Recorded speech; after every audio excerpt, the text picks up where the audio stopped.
Inglaterra, la pequeña isla-nación que otrora fue dominada por conquistadores romanos, se alzó para convertirse en uno de los imperios más extensos y poderosos de la historia. Su influencia llegó a todas partes del globo, extendiéndose por los 5 continentes. Fue inimaginablemente grande. La tecnología, la innovación y la ambición. Estas fueron las herramientas que levantaron este enorme imperio y crearon la formidable Armada Británica, una fuerza motriz que dominó los océanos del mundo. La Marina Real es como el Microsoft del sistema global del siglo XVIII y XIX. Está por todas partes. El Imperio Británico construyó enormes símbolos de supremacía que todavía hoy en día siguen inspirándonos respeto. Pero los cimientos de ese imperio se levantaron sobre egos, sangre derramada y una sed inagotable de conquista.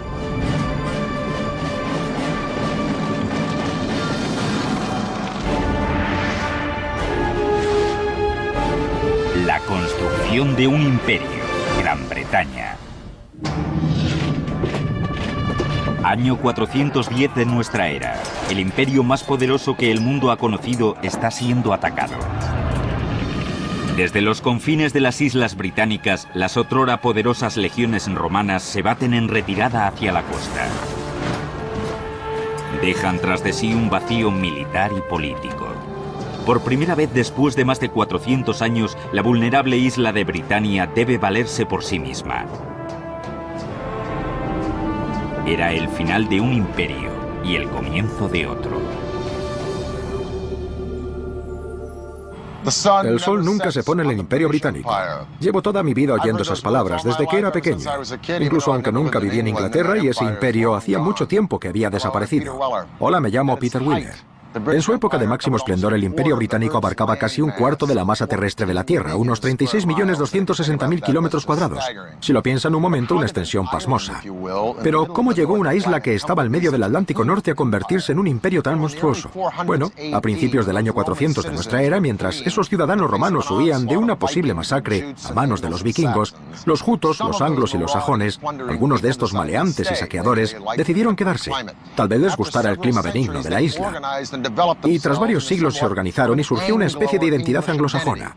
Pero con la muerte del último rey sajón de verdad, Eduardo el Confesor, quedó la puerta abierta para que entrara otro pueblo, los normandos, que esencialmente eran descendientes de los vikingos que se habían asentado en el norte de Francia.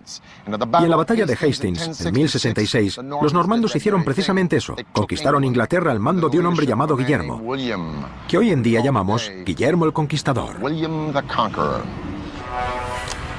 Guillermo, un hombre sediento de poder, no se detendría ante nada hasta convertirse en rey de Inglaterra. Para conquistar otro país como Inglaterra no se podía ser una persona amable o sensible. Había que ser un dirigente muy fuerte y eso es lo que era. Era un hombre brutal. En 1066, Guillermo movió ficha. Reunió un ejército de normandos y desembarcó por sorpresa en las costas de Inglaterra. Durante varias horas sangrientas, sus huestes pelearon ferozmente con las del rey Haroldo cerca de la ciudad costera de Hastings. Al anochecer, con un solo ataque, Guillermo había conquistado Inglaterra. A continuación, tomó prestado un capítulo de la historia romana y lanzó una serie extraordinaria de proyectos de construcción que transformaría el paisaje inglés. Se impone en Inglaterra y se dedica a construir castillos por todas partes. Ahora bien, cuando vemos algún castillo solemos pensar, qué bonito, ¿verdad? Pero el castillo normando no es bonito, es un mazacote que se alza imponente sobre tu ciudad y que está ahí para recordarte que ahora estás bajo nuestro yugo. Y el más grande que construye es la Torre de Londres. Guillermo quería que la Torre de Londres intimidara. Eligió un antiguo emplazamiento romano a orillas del río Támesis. La nueva torre se construiría sobre ese antiguo asentamiento romano y se aprovecharía del legado de poder y gloria de estos. El complejo incluiría una muralla defensiva que rodeara una imponente torre de más de 27 metros de altura. Sería la fortaleza más grande de Inglaterra. Ciertamente se construyó para asustar a la gente, para decir, este país es mío, no pienso irme de aquí, me voy a quedar y que nadie piense que van a poder echarme. Por supuesto, a quienes les toca construir esto es a los lugareños, a los que obligaron y utilizaron como mano de obra esclava. En primer lugar, se construyó la barrera alrededor del complejo sobre los restos de la antigua muralla romana. En la cara norte y oeste, donde no había restos romanos, se cavaron zanjas y se levantó una empalizada de estacas de madera. Una vez hecho esto, se pasó a la construcción de la gigantesca torre. Durante 700 años, en Inglaterra se había construido fundamentalmente con madera. Ahora, Guillermo y los normandos volvían a traer a Inglaterra las maravillosas técnicas de ingeniería romanas. Como los romanos, Guillermo construiría su torre con piedra. No se fiaba de la calidad del material local, por lo que importó piedra caliza color crema de Francia. La estructura se soportaba a base de arcos románicos y bóvedas. En el interior de la majestuosa catedral de la torre se construyeron una serie de bóvedas de cañón cruzadas llamadas bóvedas de arista. Con este diseño se transmitía el peso a 4 pilares, lo que permitía abrir un gigantesco espacio para ventanas que iluminaran el imponente interior. Fue una gran gesta para la época porque los ingleses estaban acostumbrados a construir con madera, así que para ellos debió ser un milagro ver cómo se levantaba esta enorme estructura. Era realmente inexpugnable. Los muros eran tremendos y solo tenían pequeñas aberturas para mirar al exterior.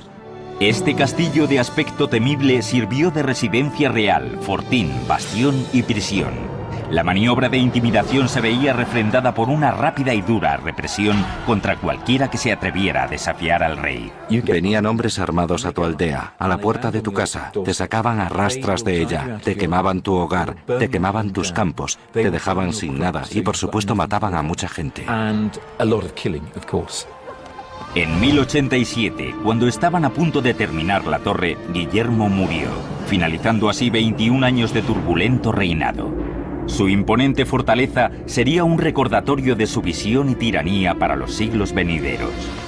A Guillermo le sucedieron una serie de reyes normandos que continuaron las obras del complejo. Pero tendrían que pasar más de 400 años para que la torre entrara en su fase más sangrienta. El rey que protagonizó esta etapa no era normando, sino perteneciente a la familia inglesa de los Tudores. Se convertiría en uno de los gobernantes más brutales y rapaces de la historia de Inglaterra. Su nombre, Enrique VIII. Los apetitos de Enrique VIII eran legendarios. Le encantaban los placeres de la mesa, las mujeres, el poder y anhelaba más que nada en el mundo un hijo varón que algún día heredara la corona. La mejor manera de cumplir con tu deber y tu destino como rey es producir una línea segura de herederos masculinos. Y si nos fijamos en los cuadros de los hombres Tudor, siempre están de pie con las piernas separadas y las manos en las caderas y con esas enormes coquillas que no están ahí por casualidad, sino para decir, soy viril, fijaos en mí, puedo producir una familia. De manera que un hijo es un signo de virilidad. Cuando su primera mujer, Catalina de Aragón, no pudo darle un hijo, Enrique puso sus miras en una de las damas de honor de la reina, la atractiva Ana Bolena. Se enamora perdidamente y el deseo lo domina totalmente, y con razón, porque Ana Bolena era una dama muy sexy, y ella lo sabe. Solo hay un problema, ¿cómo deshacerse de la mujer? Aparte de asesinarla, claro está, y la respuesta es divorciarse de ella. Al negarse el Papa a concederle el divorcio, Enrique VIII montó en cólera. Si no podía controlar la religión de su país, simplemente la sustituiría por otra. Con una audacia sin límites cortó todos los lazos con Roma y se nombró a sí mismo jefe de la nueva Iglesia de Inglaterra. Ahora tenía absoluto control sobre su nación. Se divorció de Catalina y convirtió a Ana Bolena en su reina. Sin embargo, al no lograr darle un hijo varón, de pronto se encontró con una acusación de adulterio pendiente sobre ella. La acusación intenta hacer el mayor daño posible. No solo ha tenido un amante, sino que ha tenido y tiene montones de amantes. Se han organizado orgías en el palacio. Y Enrique elige creer todo esto. Enrique ordenó el arresto y confinamiento de la reina en la Torre de Londres. El edificio había sido ampliado y ahora ocupaba 7 hectáreas con una impenetrable fachada. La empalizada de madera había sido sustituida y ampliada con un grueso muro de piedra. Una serie de torres reforzaban su resistencia y estabilidad.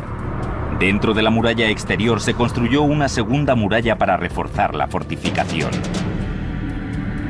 Alrededor del perímetro de la muralla se excavó un foso que se llenó de agua. Con estas defensas añadidas, el complejo de la torre era virtualmente inconquistable. Bajo el implacable reinado de Enrique VIII, la fortaleza se convirtió en el escenario de una orgía de violencia, una notoria prisión, una mazmorra y un cadalso para muchos enemigos. Y aquí era donde Ana Bolena esperaba su destino, morir decapitada. Decapitar a una persona con un hacha era una forma bastante horrible de morir, porque no era raro que el hacha no hiciera su trabajo de un solo golpe. Lo que el rey hace con Ana Bolena es decirle, para ti, cariño, lo mejor. Y en lugar de decapitarla con un hacha, ordena que se la ejecute con una espada. El 19 de mayo de 1536, Ana Bolena fue conducida a un patio privado del complejo de la torre. Con un rápido golpe, los problemas de Enrique se resolvían. Pero el anhelo por ese hijo varón era solo una parte de una misión más ambiciosa. Desde el comienzo de su reinado, Enrique VIII codiciaba un sueño de gloria suprema: transformar Inglaterra en un imperio. La idea de un reino que se extendiera por toda Europa y más allá siempre estuvo en la mente de Enrique VIII. Su verdadera visión, su sueño, su verdadero apetito era dominar y crear un imperio.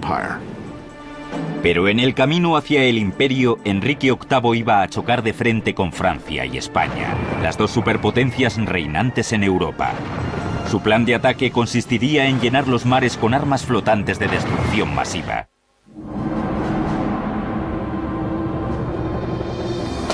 Verano de 1510. Un ejército de braceros peinan los bosques ingleses reuniendo material para una colosal empresa en la marcha de Inglaterra hacia el imperio. Antes de que Enrique VIII pudiera conquistar la tierra, necesitaba hacerse dueño de los mares. Para ello se dispuso a transformar radicalmente los métodos bélicos, convirtiendo sus barcos en armas mortíferas. Es el primero en introducir armas pesadas en los barcos, en utilizar este tipo de armamento de asedio,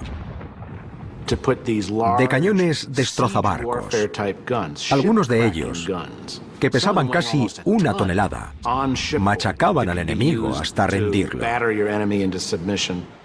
Estos cañones inmensos necesitaban naves inmensas. Enrique ordenó a sus ingenieros navales construir una nueva e imponente flota. Su eje, su buque insignia, fue uno de los primeros barcos de guerra. Era el Mary Rose. El Mary Rose representa la mentalidad de los estrategas navales de esa época. Montar a bordo cuantos más cañones mejor, apuntando en todas las direcciones posibles. Y eso es lo que el Mary Rose era, una plataforma de cañones. El Mary Rose presentaba una mejora pionera en el diseño de barcos de guerra: las troneras. La nave tenía agujeros o portañolas con sus cierres todo a lo largo de los costados. Por estas portañolas los cañones disparaban el fuego de andanada. Los ingenieros navales ahora podían diseñar cubiertas enteramente pensadas para montar un arsenal. El armamento extra convirtió al Mary Rose en una máquina de matar. Fue toda una revolución en cuanto al diseño naval se refiere, y el Mary Rose fue una especie de pionero en esto. Hacia mediados del siglo XVI, Inglaterra marchaba a todo gas hacia la consecución de la supremacía naval. Pero Enrique VIII no tardó en toparse con un problema. El alto coste de armar sus barcos con cañones de bronce estaba agotando rápidamente las arcas del tesoro. Tenía que encontrar otro medio de producir esa artillería pesada que sus ejércitos y su marina necesitaban para ser más eficaces en el combate, pero a un coste más bajo. Y los cañones de hierro fundido eran la solución perfecta. Los cañones de hierro fundido costaban 5 veces menos que los de bronce. Pero hasta entonces no se había conseguido fabricar un cañón de hierro fundido que funcionara. Aunque Enrique sabía cómo lograrlo. recurrió a Weald, la famosa región siderúrgica de Inglaterra, y dio una orden a sus ingenieros. La dificultad de fabricar una pieza de hierro fundido del tamaño de un cañón era el hecho de que, para empezar, el hierro tenía que fundirse a una temperatura mucho más alta. Solo había una manera de conseguir temperaturas lo suficientemente altas, empleando una maravilla de la ingeniería de la época, los altos hornos. En este tipo de horno, el coke y el mineral de hierro se cargaban por la parte superior de la cuba de piedra de 6 metros de alto. Una rueda hidráulica accionaba un fuelle gigante que inyectaba aire al fuego, alimentándolo hasta que alcanzara la increíble temperatura de 2200 grados, suficiente para fundir el hierro. Después, el arrabio o hierro fundido salía por una piquera situada en la base del horno, pasaba por un caño hasta colectarse en un molde enterrado con forma de cañón. Era una labor gigantesca en la que había mucha presión. Hacían falta carboneros que produjeran el carbón vegetal para el horno. Se necesitaban mineros que extrajeran el mineral de las minas. Obreros que trajeran el mineral y el coque al horno. En los siglos venideros, los cañones de Weald serían la envidia y el terror de todos los dirigentes europeos. La transformación fue tremenda. Le confirió a Inglaterra un poder y una ventaja tecnológica que ninguna otra potencia europea podía emular. En tan solo 30 años, Enrique VIII había convertido a su marina en la fuerza motriz de su reino, pero no viviría para haber logrado su gran sueño de conquista europea. Enormemente obeso, sus excesivos apetitos acabaron por traicionarle. Murió en enero de 1547 y dejó un legado de violencia e innovación que ha sobrevivido al paso del tiempo. Durante su reinado quedó sembrada la semilla que finalmente germinaría, dando origen a un imperio poderosísimo. Con la creación de una marina, con la creación del concepto de nación, Enrique VIII sentó muy bien las bases para formar un imperio, una presencia imperial en el mundo. Apoyándose en su creciente poderío naval, el Imperio de Inglaterra se expandió durante los 150 años siguientes por medio de la colonización y la conquista. Hacia mediados del siglo XVIII, Gran Bretaña controlaba territorios en la India, África, las Indias Occidentales y la mayor parte de Norteamérica. No obstante, dos amenazas serias a este floreciente imperio surgieron en el horizonte, y el rey que tendría que enfrentarse a ellas, Jorge III, también luchaba contra sus propios demonios. Siempre se ha hablado de su locura. De hecho, tenía una enfermedad física que le había afectado al cerebro. Los primeros brotes de locura del rey comenzaron en 1788, 7 años después de sufrir un tremendo revés. Un pequeño territorio en la otra punta del mundo había derrotado al poderoso Imperio Británico en una guerra de independencia. Se llamaba Estados Unidos. Cuando las tropas británicas se marchan de Yorktown, cuando se rinden, marchan al son de una melodía llamada El mundo se ha vuelto del revés. Y eso es precisamente lo que parece. El mundo se ha vuelto del revés. El mundo se ha vuelto loco cuando los rebeldes ganan. Durante la década siguiente, el mundo de Jorge III fue hundiéndose lentamente a sus pies. En 1804, otra amenaza ponía al rey y a su imperio al borde del abismo. El emperador francés Napoleón Bonaparte. A principios del siglo XIX, el tirano conquistador estaba logrando rápidamente el control de Europa. Inglaterra era su último obstáculo para alcanzar la supremacía en el continente. Era una amenaza tan grande como lo fueron los nazis durante la Segunda Guerra Mundial. Estaba reuniendo un ejército enorme para invadir las islas británicas. Con su marina real, Inglaterra se había convertido en una potencia naval. En 1805 se enfrentaba a la amenaza de una invasión de Napoleón en la decisiva batalla de Trafalgar. Gracias al empleo de unas audaces tácticas navales y a barcos tecnológicamente más avanzados, Inglaterra aniquiló a las fuerzas combinadas de Francia y España. Trafalgar confirma la supremacía naval de Gran Bretaña. Y los británicos se alzan como los maestros insuperables de esa tecnología naval. Pero cuando se produce la derrota final de Napoleón en 1815, el rey Jorge III ya está sumido permanentemente en la locura y no es más que una mera figura decorativa de la política. Ha perdido la cabeza completamente. Se queda ciego también. Deambula por los pasillos del castillo de Windsor. Lo tienen que alimentar como a un bebé. Va desaliñado. No sabe en el día que vive.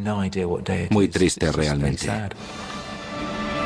Para entonces, Inglaterra estaba cerca de ser una superpotencia basada en la supremacía de su ingeniería naval. Sin embargo, sería gracias a la superioridad técnica en otro campo lo que catapultaría definitivamente al Imperio Británico al dominio global. El siglo XIX marca el comienzo de un periodo de avances inéditos de la ingeniería desde los tiempos de los romanos. En el siglo XIX, Gran Bretaña se ha convertido en un titán industrial rebosante de riqueza.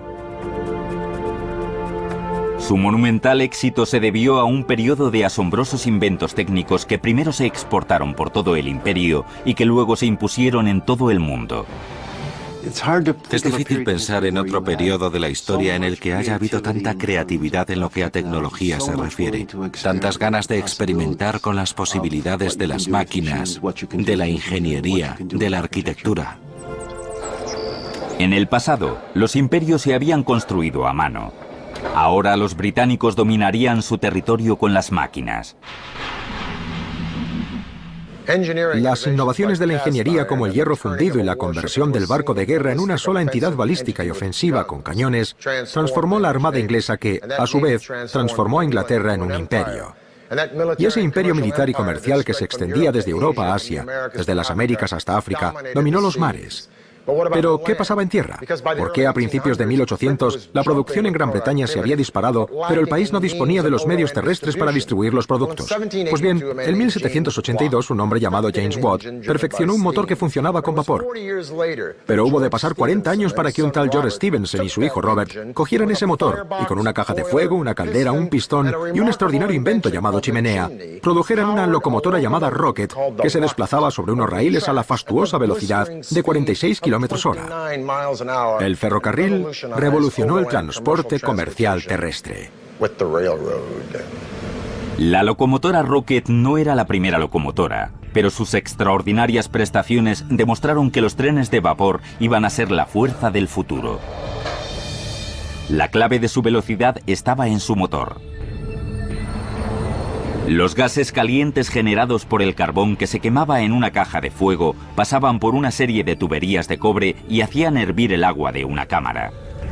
Esto generaba vapor que se elevaba hasta la cúpula de la caldera y que pasaba por una válvula reguladora de presión hasta un cilindro. La enorme presión del vapor accionaba una biela que movía las ruedas de la locomotora, propulsando la máquina hacia adelante.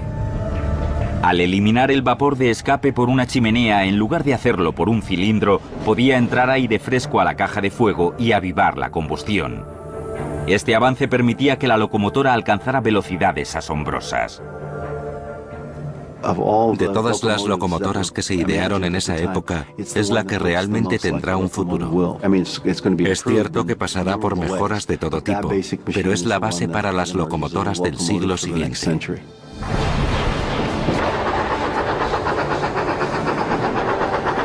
Había dado comienzo la carrera del ferrocarril por toda Gran Bretaña.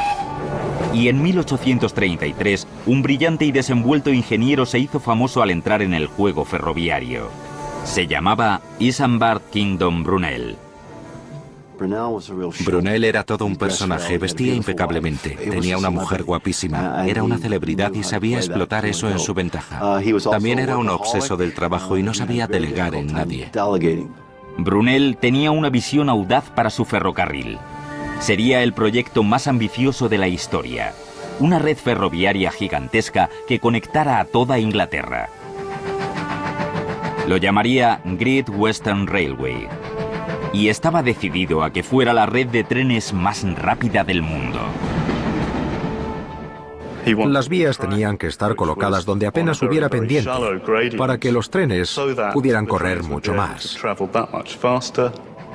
La velocidad implicaba que habría que atravesar las montañas en lugar de pasar por encima de ellas, lo cual llevó a otra maravilla de la ingeniería, el túnel de Box Hill. Fue necesario esencialmente perforar la roca. La longitud del túnel era algo así como de medio kilómetro, lo cual es realmente asombroso para la época.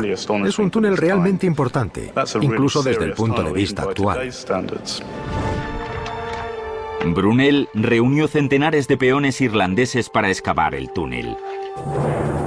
Primero se perforaron una serie de pozos desde lo alto de la colina utilizando dinamita para volar la roca. Una vez hechos los pozos, bajaban los peones en cestas y excavaban a mano utilizando herramientas rudimentarias.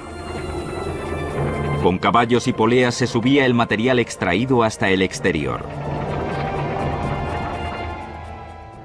Fue un proceso lento, penoso y a veces bastante peligroso.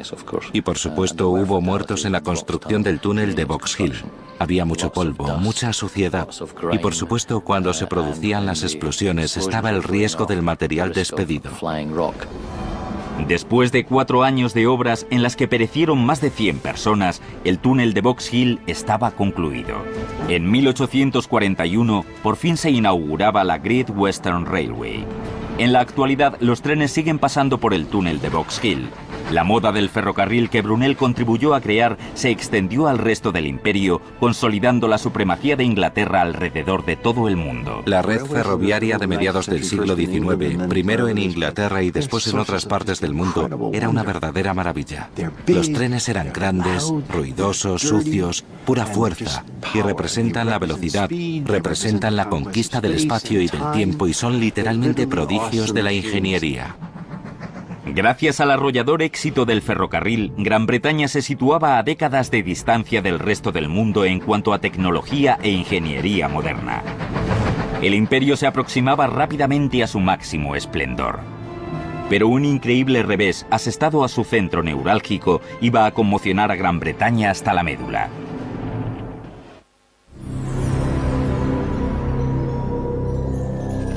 Octubre de 1834. En medio de la noche londinense, un violento incendio se propaga hasta alcanzar el mismísimo corazón del Imperio Británico, el Palacio de Westminster. Durante siglos, este complejo de edificios había sido el centro de mando del poder británico y un imponente símbolo de su fortaleza. Mientras las llamas convertían al palacio en un infierno, miles de personas miraban angustiadas y horrorizadas, preguntándose qué iba a ser ahora de su poderoso gobierno. El incendio de 1834 asestó un duro golpe al centro neurálgico de la política del Imperio Británico. El Palacio de Westminster siempre había logrado mantenerse en pie a pesar de los pesares, desde finales del siglo XI, durante el reinado de Guillermo el Conquistador. Y ahora, viendo las ruinas, muchos británicos se preguntaban si el Parlamento volvería a reunirse de nuevo en este lugar, si el Parlamento volvería a reunirse y votar en estos magníficos edificios que habían visto nacer los procesos políticos modernos. Pues bien, se nombró una comisión real para discutir precisamente esto y la comisión real decidió que sí, que el Parlamento sería reconstruido en el mismo lugar. Pero ahora surgía una cuestión algo más peliaguda. ¿Qué aspecto deberían tener los nuevos edificios? ¿Estilo neogótico francés, italiano o inglés? ¿Deberían ser de estilo perpendicular isabelino Tudor o renacentista inglés? Se produjo una especie de guerra civil que duró 2 años hasta que en 1836 la comisión real eligió de entre más de 97 propuestas el plan de un hombre llamado Charles Barry, un admirador del Renacimiento italiano. Pero Barry combinó esos elementos con el neogótico y nos dio esto, el Parlamento tal y como hoy lo conocemos. Un batiburrillo de estilos, pero aún con todo un batiburrillo magnífico. Partiendo de las ruinas del viejo Parlamento, los arquitectos británicos diseñaron un edificio gubernamental de proporciones increíbles. 2 veces más grande que el Capitolio estadounidense.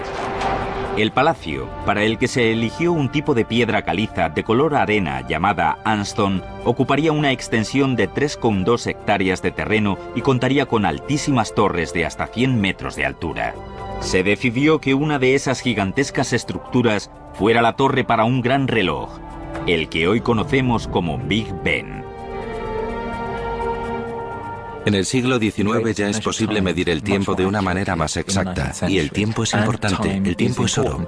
Y en el siglo XIX surge una especie de obsesión por la puntualidad. Así que si se va a construir el último grito en edificios, sí, una torre con un reloj es lo suyo. Cuando el astrónomo real George Airy anunció sus especificaciones para el reloj, todo el mundo se quedó pasmado.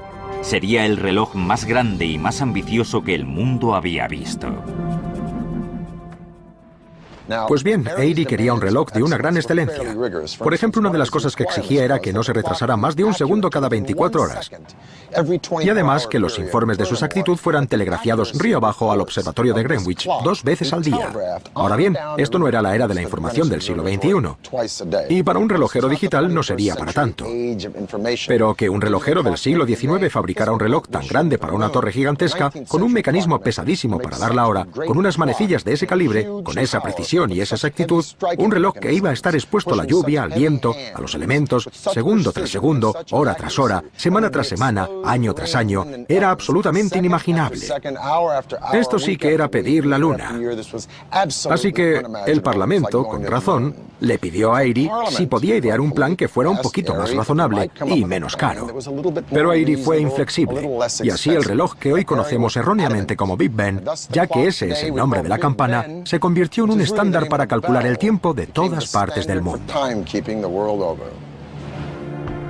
Asombrosamente, fue un relojero aficionado llamado Edmund Beckett Denison quien diseñó el famoso reloj cuando los demás expertos no lograron cumplir los requisitos de precisión milimétrica.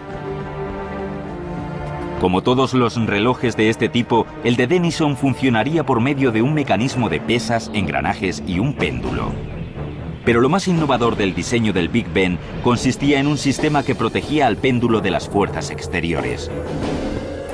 Dos brazos de metal controlan una rueda en forma de estrella de 3 puntas que gira una muesca cuando el péndulo bate los segundos. Esto regula el movimiento del reloj. Cuando la lluvia o la nieve se acumula en las manecillas, los brazos aíslan el péndulo que sigue oscilando sin que le afecte el peso extra. Para ajustar la hora del reloj, los cronometradores solo tenían que echarse mano al bolsillo.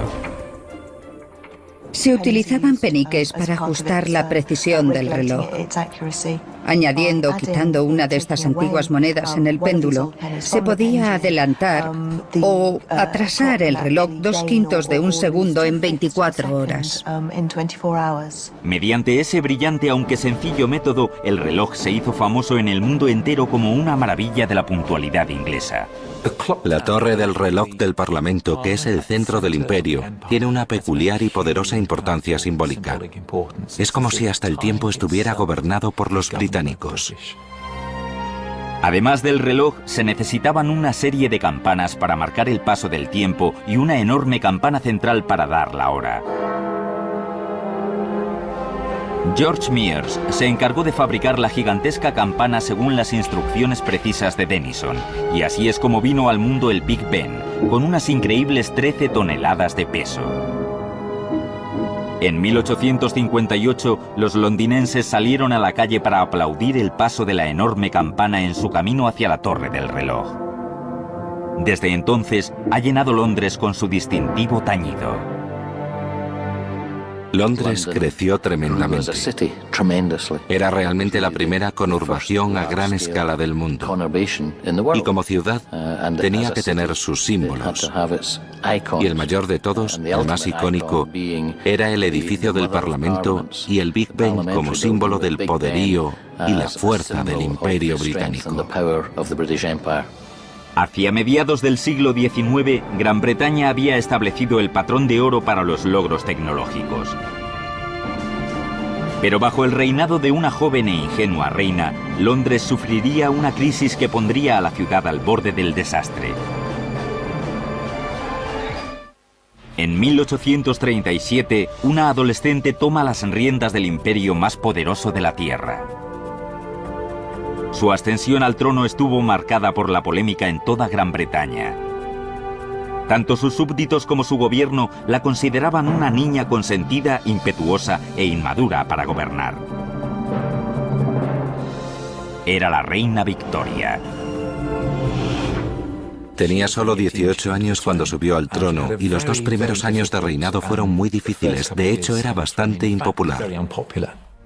Poco parecía indicar que esta muchacha inmadura se convertiría en un venerado símbolo del inmenso poder del imperio. Su transformación se produjo al casarse con su primo Albert en 1840. Fue amor a primera vista. Toda su vida había estado esperando a que llegara alguien en quien apoyarse metafórica y por supuesto literalmente. Y Albert supo llevarla de la mano y ayudarla a madurar. Ya entonces el imperio se extendía por todo el mundo, desde Norteamérica hasta Australia. Albert y Victoria buscaron la grandeza en el campo de la ingeniería y la tecnología, sabiendo que estos avances eran cruciales para expandir su imperio. Ninguno lo fue más que la nueva tecnología del telégrafo. Tenemos un imperio que abarca literalmente todo el mundo. Se hablaba de la eliminación del espacio y el tiempo por medio del telégrafo eléctrico. La industria del telégrafo floreció en todas partes, con Gran Bretaña a la cabeza.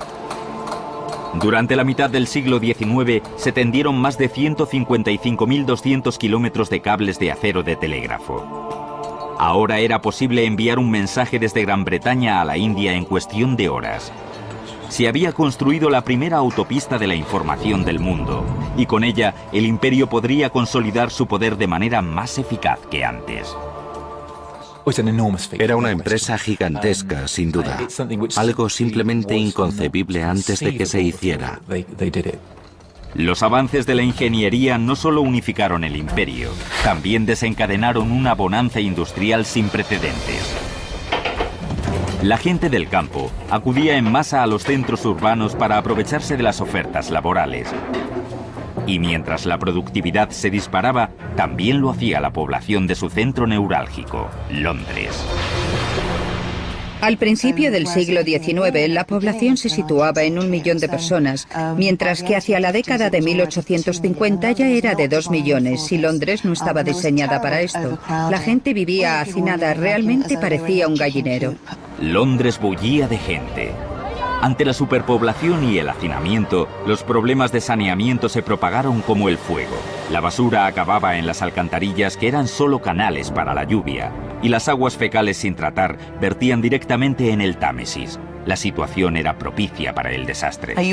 Cabría pensar que el Támesis, siendo un gran río, era una manera estupenda de eliminar la basura de Londres. Pero desgraciadamente el río también abastecía la ciudad de agua. Los 2 millones de personas que arrojaban al río su basura eran las personas que luego se bebían ese agua. 1848. Se produce la catástrofe. Una epidemia de cólera barre la congestionada ciudad, matando a más de 14.000 personas. 3 años después se produce otro brote epidémico con el resultado de otras 10.000 víctimas más. Los cementerios se llenaron de cadáveres. La ciudad más avanzada del mundo se enfrentaba a una situación que no se conocía desde la epidemia de peste de la Edad Media. En cuestión de 30 años, habían muerto más de 30.000 londinenses a causa del cólera, porque la enfermedad se transmitía por el suministro de agua contaminada. Era abrumador. Había que hacer algo. Inglaterra recurrió a un ingeniero llamado Joseph Bazalgette. Su solución iba a revolucionar la planificación urbanística. Bazalgette y 1.000 obreros construirían el sistema de alcantarillado más moderno hasta la fecha. El innovador plan de este ingeniero consistía en instalar unas cloacas gigantes a ambos lados del Támesis que corrieran en paralelo con el río. En estas 2 alcantarillas verterían sus aguas residuales más de 2.080 kilómetros de alcantarillado existente, desviando y alejando los residuos del río. La genialidad del sistema estriba en que se utilizó la gravedad siempre que fue posible para mover las aguas negras fuera de Londres, es decir, las alcantarillas se construyeron en pendiente. Allí donde la gravedad no era suficiente para llevarse el agua, Bazalgette construyó estaciones de bombeo. Enormes motores de vapor elevaban las aguas residuales hasta que la gravedad pudiera imponerse de nuevo.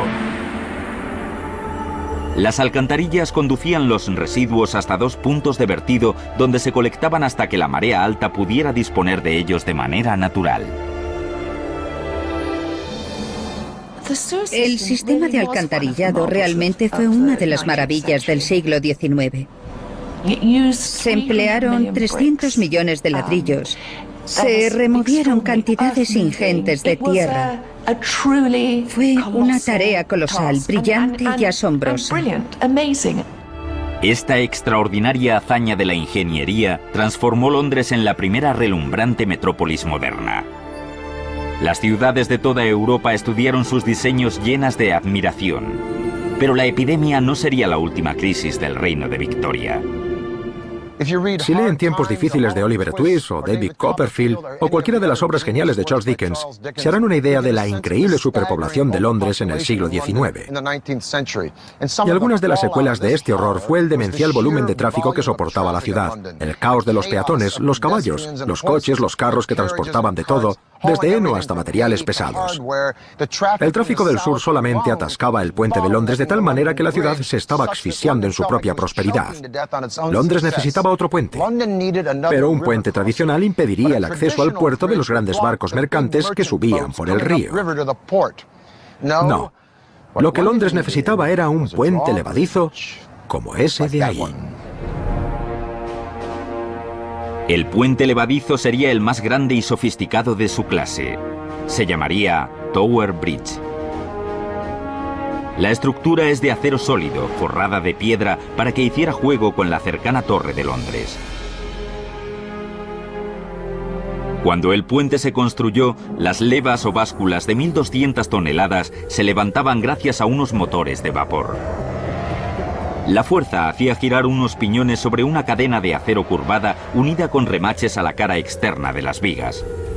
Un eje sólido giraba cuando el piñón levantaba la estructura. Las levas se elevan hasta un ángulo de 83 grados para permitir el paso de los barcos. El puente tardaba solo un minuto en levantarse, así que era una increíble hazaña de la ingeniería. Hicieron falta más de 400 hombres y 8 años para construir Tower Bridge. Hoy es uno de los puentes más famosos y emblemáticos del mundo. A pesar de que Albert fue la fuerza impulsora de estas asombrosas obras de ingeniería, no vivió lo suficiente para verlas terminadas. Falleció en 1861, dejando inconsolable a Victoria. El sufrimiento de la reina Victoria fue algo nunca visto. Durante casi 10 años, Victoria se mantuvo aislada de su país. Pero cuando por fin reasumió la vida pública, lo hizo más fuerte y poderosa que nunca. La adolescente inmadura se había convertido en una gobernante de la era moderna que merecía ocupar su puesto entre los dirigentes del Imperio Británico.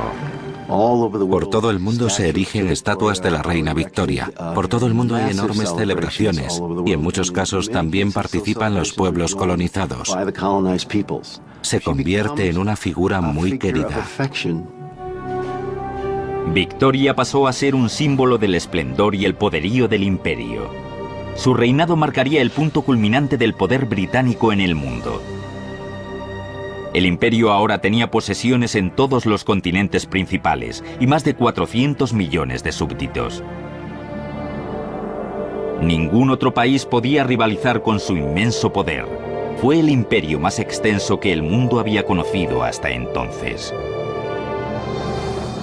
La reina Victoria murió en 1901, en los albores del siglo XX. Gobernó un reino de una extensión, un optimismo, una confianza y un espíritu innovador inéditos.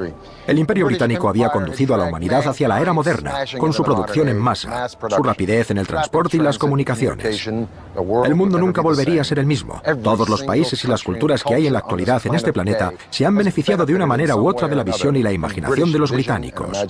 Puede que el sol se pusiera por fin en el Imperio Británico, pero en vista de los milagros de la era moderna, el sol nunca ha lucido tan brillante como ahora. Para el canal de Historia, se despide Peter Wheeler.